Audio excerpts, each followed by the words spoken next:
અમદાવાદના ખોખરામાં બાબા સાહેબની પ્રતિમા ખંડિત કરીને શાંતિ ડોળવાનો પ્રયાસ કરનાર વધુ 3 આરોપી પોલીસ સકંજામાં આવ્યા છે। ખોખરા પોલીસે વધુ 3 આરોપીની ધરપકડ કરી છે।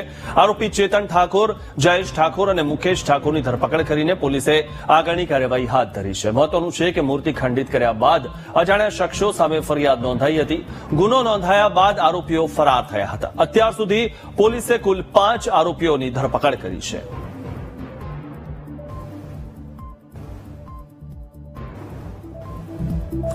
તો ઉલ્લેખનીય છે કે આ રીતે જે લોકો મૂર્તિ ખંડિત કરતા હોય છે તેમને લોકો વચ્ચે વૈમનસ્ય ફેલાવવું હોય છે।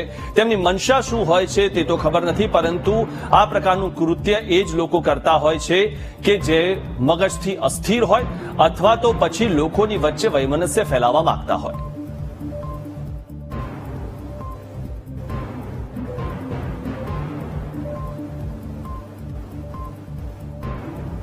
તો અમદાવાદના ખોખરામાં ડોક્ટર બાબા સાહેબ આંબેડકરની મૂર્તિને ખંડિત થતા હોબાળો થયો હતો। વિસ્તારના લોકોએ નવી મૂર્તિ મૂકવા માંગ પણ કરી હતી। લોકોની માંગને ધ્યાને રાખીને ડોક્ટર બાબા સાહેબ આંબેડકરની નવી મૂર્તિનું આજે સવારે અનાવરણ કરાયું હતું। તો બીજી તરફ અસલાલીથી પકડાયેલા 2 આરોપી મેહુલ ઠાકોર અને ભોલા ઠાકોરને ઘટના સ્થળે લઈ જવાયા હતા।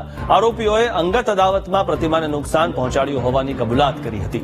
આરોપીઓને સાથે રાખીને ઘટનાનું રિકન્સ્ટ્રક્શન પણ કરાયું હતું। એટલું જ નહીં, આરોપીઓ પાસે હાથ જોડાવી માફી પણ મંગાવી હતી। જો કે હજુ ઘટનાના 3 આરોપી જયેશ, મુકેશ અને ચેતન ફરાર છે। ફરાર આરોપીઓને શોધવા પોલીસે તજવીજ હાથ ધરી છે।